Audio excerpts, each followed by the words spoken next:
We do not focus on hiring runners, we hire attitude. That is the number one thing we look for. How's your attitude? How's your team commitment? And then if you're a runner or anything like that, that's great. We love that component of it. But we feel that our training and our teaching can help you get there on the product. But you got to have a great attitude. You got to be willing to learn and adapt for us here. Welcome, everyone, to another episode of A Life of Climb podcast. I'm your host, Sam Reese. Joining me today is Mike Gotfredson, Jr., President and owner of Roadrunner Sports. Mike, thanks for joining us. Thank you, Sam. Great to be here with you today. I know your store as well. You're headquartered right here in our backyard in San Diego. And for people that maybe haven't had a chance to go into one of your stores or check you out online, who is Roadrunner Sports? When you back up who we are, many people may look at us and say, oh, they're a retailer. We are a place where individuals and people can come to get moving, stay active, and live healthy.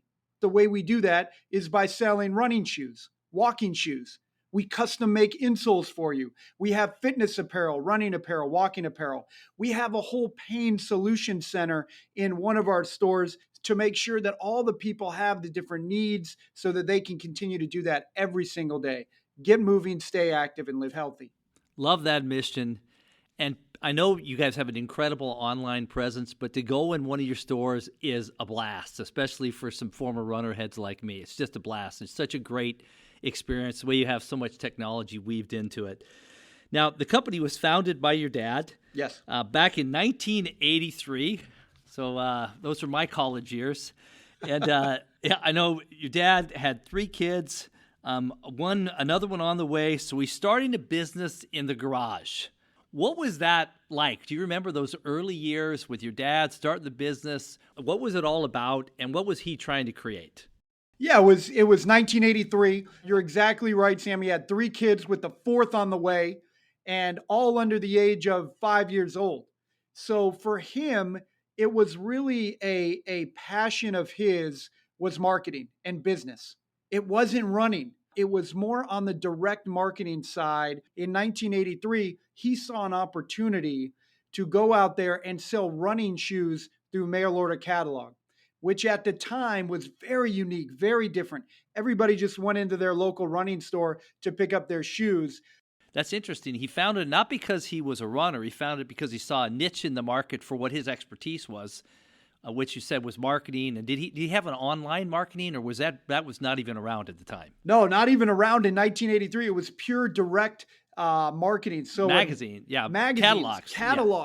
Yeah. At one point in time, Sam, we were sending out over 25 million catalogs a year based on your buying habits, your preference, what brand you like, how much you were running, how much you were telling us you were running. And we had call center. We had a big call center, over 100 team members taking calls on a daily basis, selling you and helping you get into the perfect fitting shoe. I remember those days. I ran a big office products companies way back in those days here. And it was the same thing. Send out the big catalog, wait for the orders to come in. Of course, the internet changed everything with that. When you were with the business here, or when you were young, you worked in the business a little bit, didn't you? What kind of stuff did you do when you were young? We'll get into your college life and professional career, but what kind of stuff did you do, and what was it like working in a family business? Each family business is a little different. I worked in the retail store. I worked in the warehouse as a kid growing up, packing, shipping, doing all the manual labor stuff that's so important to the back end of a retail operation like Roadrunner Sports. What I saw and perceived as a kid growing up and watching my dad, who we lovingly call Chief Runner here around the office, by the way. What I saw from Chief Runner was a drive and a passion and an energy that nothing was going to get in his way. So determined and so disciplined. Every single day, he was trying to grow the business, provide for the family, and it wasn't that easy. I really learned the true value of sacrifice, the way that he sacrificed for the family and for the business to try to make it go. I love to hear that. Well, I know he must have had a big impression on you when I hear things like hard work and sacrifice. And then I see your background. You were a great athlete yourself. You had a career at Michigan. Know that when I saw you won the Steve Grody Hustle Award, I mean, those are the best Michigan teams of all time. You know, Ricky Green, Phil Hubbard.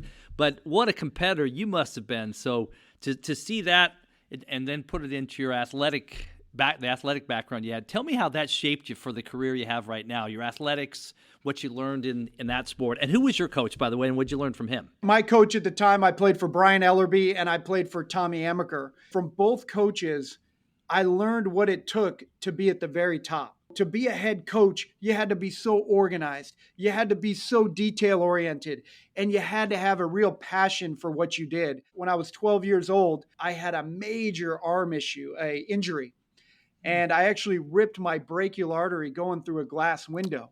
Oh. And the doctors told me I'd never be able to use my arm again. They were talking of amputation when I was in the hospital the day it happened. Losing 2 liters of blood, almost thinking you're gonna die when you're 12 years old, going through that experience, it taught me a mantra that I've lived with since that time, which is no regrets. So no regrets. You got to go for everything you're going for with that drive, that determination. My most accomplished thing when I look back in Michigan in basketball, it wasn't making the team, which was a huge reach for me. I'm 5'11", can't really shoot. I'm not that fast. But those Steve Grody Hustle Award winners that I would win at the end of the year, that was so important to me. That was a special time for me to say, I put in the effort, I've worked hard, and there's a little reward at the end. Now, you leave Michigan. Yes. And you don't go to work for Roadrunner. You go off on your own and work for some other companies. I think Marsh McLennan, AOL. Tell us what happens right when you leave college and what you decide you're going to pursue. I went to Chicago. I mentioned to you I wanted to put some of that competitiveness into business. Worked there for a while, got my MBA. After about 7 years, Chief Runner actually came to me. And he said, hey, I've got this opportunity at Roadrunner. Would you like to come and try to help us grow? And it was around the e-commerce aspect of our business. And at the time, I had some e-commerce background from AOL. And what was interesting, Sam, is that I had a 1-year contract. A 1-year contract. I had specific goals, KPIs.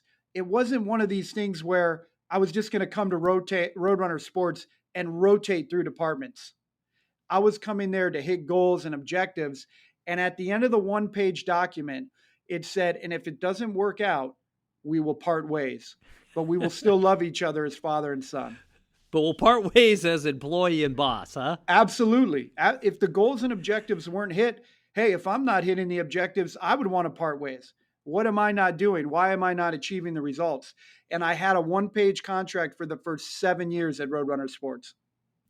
That's real different. And what kind of other roles have you done in the company in your career? So start off in the e-commerce side. What other things have you been involved in? Yeah, I started out the 2 big things, Sam, for me, starting out on the e-commerce side and really helping that grow and develop. And then I really migrated over to the retail side. So when I came here in 2007, 2008, we only had, call it 12 stores. We now have 47 stores across the country. Growing the retail side, being in the communities, I like to call it, we like to shake the customer's hands. And if we can do that in the communities, in our stores, that really helps Roadrunner Sports over the long term. Tell me more about that. Shake the customer's hands. If I was one of your employees and you were explaining that to me, tell me more about what that means. Yeah, we have over 750 team members across the country. We feel they are the best trained.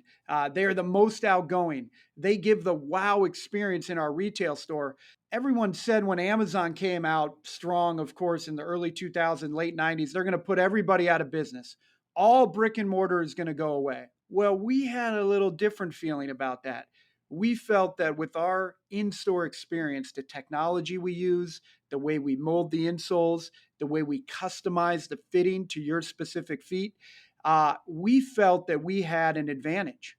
And so for us, we like to get customers into the stores versus just doing an online transaction. That makes sense because it is a great experience. And when I think about that, it's what really is unique about the experience when you go into the stores is the way that you custom fit everybody. Yes. Anybody that's been there, most people walk out with the orthotics. I mean, I love them. I've got them in all places that I'm at. I have a couple for each shoe. When did you decide that was going to be an advantage for you guys, to take that custom approach, to shake the customer's hand? How did that come about? It goes back to the training and development we did on the phones. So when you were a fit expert on the phone team, We really helped train you, educate you on the best way to help that customer get into the right shoe. And then so when we opened up our retail stores, we felt, well, some of that same training and development can be replicated in the retail environment. And then we took it to the next level, Sam, with our 3D scanner. We brought technology into it. Every single one of our fit experts in our stores has an iPad. We greet you with an iPad that has your entire history of shopping at Roadrunner Sports right there on the iPad for you.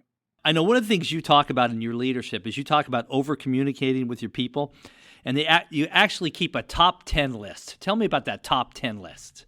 With all the different departments, we have a finance team, merchandise team, just like many companies. So when I go talk to the leader of our merchandise team, I can say, what's on your top 10 list? And they pull it out. We can review it quickly. And I can look at that top 10 list and say, all right, what's number one and number two? How can I help support you on those items? Let's cross those off the list this month or in the next 2 months. And we put a timetable next to each one of those top 10 items. So that way, each department I go into, I know exactly where their pain points are. I know exactly what the timeline is that we're going to achieve and solve those pain points. And then what's great about it, Sam, is those top 10 items come from the team members themselves. It's not us as leaders putting those together. It's team meetings that they have. They're bubbling up. Every single one of our team members across the country knows what their top 10 list within their department. How did you initiate that? What was the catalyst for that? That's a great idea. I think it just came about because as I was talking to our different leaders, I wanted all of us to get organized around what our big pain points were. And that way we could prioritize them. So I was hearing from this department, I've got big issues here. I was hearing from this department, we've got some issues we want to get better at here. I said, we said, well, let's put them all together so we can look at it as a group and understand where our priorities lie. How would you define your leadership style? Now we're I think when we hear that top 10 list, I'm imagining you back at Michigan diving for loose balls. You are definitely a detailed guy. I can tell that. Could you just give us a little bit more about your leadership style? For all the leaders here at Roadrunner Sports, we're going to be hands-on. The main thing we are here to do, we are not here to dictate orders. We are not here to slam a roadmap down your face in terms of how you need to get things done. We are here for one simple purpose. It is to help and support you get better at your job. That's it. Terrific. If a team member, I don't care if you started 2 months ago and you send me an email about something that needs to improve in your store, that's going to get on one of the lists to see if it makes it to a top 10. So we are tracking and measuring everything that we're doing here as a team to make sure we're executing at the highest level. Where do you spend most of your time? I mean, I know I talk to a lot of CEOs. I'm a CEO myself, and sometimes I find myself really focused in the right places. Sometimes I find myself missing some key areas. What about you? Yeah. How do you think about where you spend your time? I would say the majority of my time is with our stores, in our stores, with our store team, with our store leaders. Every Tuesday morning, we have a nationwide retail leadership call from 8:30 to 9:15 a.m. We're talking about how can we improve in the retail side of the business. It's definitely more focused on the retail side and how we can help support and get them to grow. As I've researched you and I hear the things you have to say, it's just so interesting that so much of your value proposition comes down to like comfort and pain relief. Yes. Is that what happens when people walk in and are looking for a pair of shoes? Are those the kind of things you hear as I'm in pain and I want to keep active? We have a whole pain solution center within our stores. And I think for us, if you walked into one of our stores today, we are definitely catering to the running community. There's no doubt about it. But what we're also seeing is we're catering to the mom who just walks her dog but has knee pain.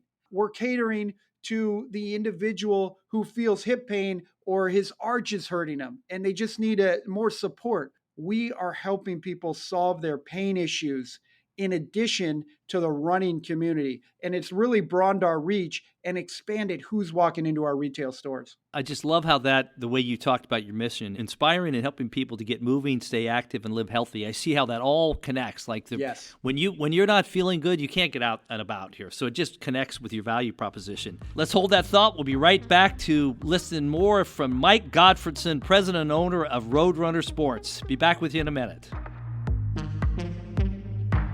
This episode of A Life of Climb podcast is brought to you by Vistage, the world's largest executive coaching and peer advisory organization. As a CEO or owner of a small or mid-sized business, you've got the weight of the world on you. But what if you didn't have to go it alone? What if you could journey with an experienced guide and an elite team of peers who've got your back? With that kind of support, how high could you climb? Vistage has been helping leaders reach new heights for more than 60 years. It's a proven, time-honored approach that can help you too. Learn more about Vistage and discover more leadership resources at Vistage.com. And now, back to our episode. We're back here with Mike Gotfredson, president and owner of Roadrunner Sports. Where is the future for Roadrunner when you're talking 10 years from now? What's going on with Roadrunner Sports 10 years from now, do you think? We would love to have more retail stores. So first of all, we talk about we want to be in more communities. We feel when we get in the community, we can entrench in the community. We develop great partnerships in the communities we're in. We have relationships with high schools. We develop relationships with local races, local schools, local charities. We signed up over 300,000 new VIP members last year. Wow. And the way we talk about that here is that's 300,000 more people we've added to the family that we can help and inspire to get moving, stay active, and live healthy. Terrific. When you think about that big vision that you're painting, how does technology fit into that? Because it seems like that's a big opportunity for you guys where you guys have actually been able to win in so many areas. What does technology do to the future for you guys? To the outside world, we're a running and walking company. But inside here, we are really a high-tech database company. So we're a high-tech database marketing company that happens to sell running shoes. We're really keen on how we're driving that technology on the back end, how we're using it in our stores, and also how we're segmenting and making sure that you're getting a custom message from us as a customer based on your brand preference, when you last ran with or bought with us, how often you're running. All of that stuff goes into the data and technology that we're keeping updated on the back end to make sure you get that customized experience. That's got to be a big trend in your industry, isn't it? In retail, to have that personalization everywhere you go, that has to be something that you guys are striving to have as an advantage. Yeah, it's huge. It's a big investment, Sam. So we have no outside partners. We have no outside investors. So we're doing it all homegrown. We own the company 100%. So for us, it's about how do we make the right investment in the right technology? Because there's a lot out there, as you said.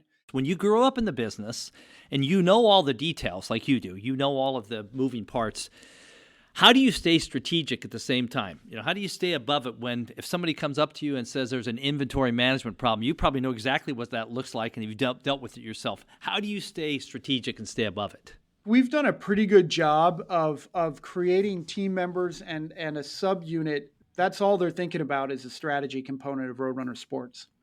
So I think probably call it 4 to 5 months, we're getting together with our strategy team. We're getting off site. We're removing that day-to-day of everything that's happening with the business. And we're trying to think, where's the trends 3, 4, 5 years from now, having those discussions. So it's been building for many years. We've had this process. And I do think it helps us get out of the day-to-day and really think bigger picture. That strategy team has been a game changer for us. Love that idea. So that's what an agenda kind of looks like. We're off-site every 4 or 5 months, and it's going to be that high level of an agenda. What are the biggest trends? How are we competing those trends? What are the things that we should be aware of? That's what the day feels like? Yeah, 100%. And then what we're doing that I think is really important that we see a lot. I see it in Vistage. I see it in other areas as well. We make sure we're tracking. So when we come out of strategy, we are constantly updating the director team, the entire Roadrunner Sports team. Hey, here were our strategic initiatives coming out of our strategy session last week. How are we doing against those objectives? Are they green? Are they yellow? Or are they red? Very simple. And so as the year progresses, everybody knows where we stand on our strategic vision for the future. Where did you learn that? Like the green, yellow, red, all the over communicating. Where did that come from? I That love was the those. Alan Mullally book I that he wondered. wrote. Yep. Around Ford and how we did that. We took that internally. We have 3 or 4 big KPI reports, key performance indicator reports that we color code green, yellow, or red. Very simple. The team knows it. We know how to track it, and it's really helpful for the organization. When I think about your Vistage experience, how long have you been a Vistage member? It would have been probably around 2010 in the Key Group. And you started in the Key Group, great, Yep. and you're with one of our legendary chairs, Richard Carr, who's just an amazing person here. We were joking before, the name of our boardroom is a Richard Carr boardroom. That's right. Tell us about how that experience has been in terms of with your Vistage experience, how these other CEOs have helped each other and how you've helped them. I'm just wondering your feeling for that whole experience. I always love to be challenged. If I'm sitting in the room and we're the biggest company, or I'm sitting in a Vistage group and they're asking me about how Roadrunner Sports does things and giving examples, that's great. But I want to be the smallest company in the room. I want to be the company that has the biggest opportunity for growth and learn from other people in the room. And Vistage has been fantastic at that. I've just made some great friends, great relationships. And most importantly, Sam, I felt I've been challenged. Hey, you think you're doing great at Roadrunner? Hey, you could actually be doing better. You think you're doing something awesome? Hey, there's actually another level you could get to. That's what I love about Vistage and the challenge to improve your company year after year after year. We always ask this of our leaders we get a chance to spend time with. What are some of the big things you're working on as a leader when you think about where you're really trying to improve in your climb to even get better and more effective? What are some of the things on your mind? My biggest thing when I wake up in the morning is, am I doing enough? Am I communicating enough? Am I having the right one-on-ones enough? Am I supporting the team enough? The biggest thing I continue to work on is getting feedback. Hey, if we have 550 fit experts across the country, I need to constantly hear, how are we doing with our culture in their store? What more can we be doing to serve them to improve their jobs? That's the biggest thing I continue to work on, is how can I gather feedback from across the country and really disseminate that into actionable items to make the entire company better. Tell me about what you were faced with during the pandemic, how your business responded, and then maybe what you've learned that you've carried forward. The pandemic was very interesting. Retail especially was hit hard. And I go back to the pandemic and I think about the first meeting we had. And we talk about Roadrunner Sports being different, being able to move in an agile and a fast way. The very next day, we were talking about how we could rent 100 U-Haul trucks to drive around the country to pick up inventory at our stores and deliver it to customers ourselves. Wow. That's what we were thinking about the next day. Hey, how can we do that? How can we still deliver the packages to the customers? So for us, it was really hard. Eventually, we didn't rent the U-Hauls. We did have to shut our stores down for a long time. But what we realized, the e-commerce business took off for us. What we saw is that people shifted, and I still think it's here today, and I don't think it's going anywhere in the future. People took a second look at, how are they living every day? Are they getting that 30 minutes of exercise? Are they just walking around the block? Are they eating a little healthier? I think with the health scare like COVID was, everybody just took an internal look about how they could up their game with their lifestyle, their healthy eating, everything like that. So we definitely learned that there was an opportunity to continue to partner with people in that healthy lifestyle arena.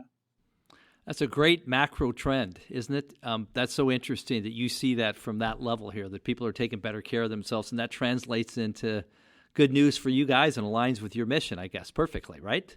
Yeah, it did. And, we never want to go through another situation like COVID was. Absolutely not. We eventually opened up our stores back again. And today, I just think it made all of our team members appreciate coming into work every day, knowing that this is a company that's been around for 41 years.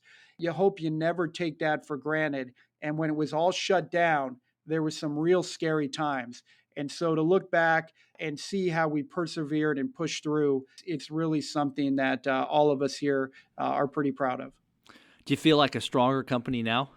Absolutely. We're way more connected. The way we had to communicate with our East Coast teams, our West Coast teams, we've taken a lot of that and we use that today in how we're connected and communicating out across the company. That's so inspiring to hear. I heard you on a podcast and you said something that really jumped out at me. The gentleman asked a question and you said that you feel like, and you said this in a good way, you said that you feel like things have sort of slowed down in your mind for good, meaning that you could be more strategic, more balanced in life. Tell us a little bit about how that happened and where that realization came from. Back to a sports analogy, you hear a lot of athletes as they continue to play, they get more mature in their process of playing more years in a sport. The sport slows down. I definitely saw that in my basketball playing days. Every single day, I'm making, let's say, between 30 to 40 decisions rapidly. And so now, after 16 years at Roadrunner Sports, the decisions, the process, the flow just seems to slow down a little bit. You get more deliberate with your responses. You're in tune more with how your action is going to impact the company. And so I think I've just seen that over the years, and it's getting more fun too. So both of those things, it's slowing down and getting more fun, has really been something that's been special for me here. Let me ask you a closing question. When you think about the secret to your success, and I know you're a humble guy, but if you look back and think about some of the key points that have really helped you get to this point in life right now, what are some of the secrets you feel to your success that are going to continue to propel you forward? Sam, in a family business, one thing that's been successful for me and Chief Runner working in partnership is to have a gratitude and respect for the business that he initially built. And it all comes back to the one founding principle for me is that I have a ton of respect for what he built, what he sacrificed, and I'm just humbled to be a second generation part of that and try to help it grow. That's the way I think about it.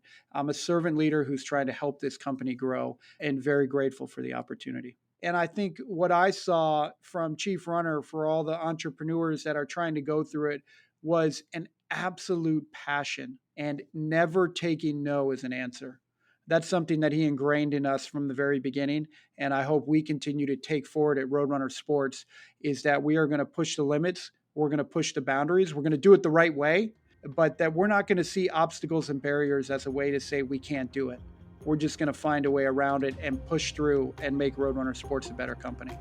What a blast spending time with you, Mike, president of Roadrunner Sports. It's just great to hear your story, and thanks for spending time with us today. Thank you, Sam. I appreciate it. Great to be with you. Thanks for joining us for this edition of A Life of Climb podcast. Friendly reminder to please subscribe or follow the podcast to get all the latest episodes. And please visit Vistage.com for more resources to support you on your leadership journey.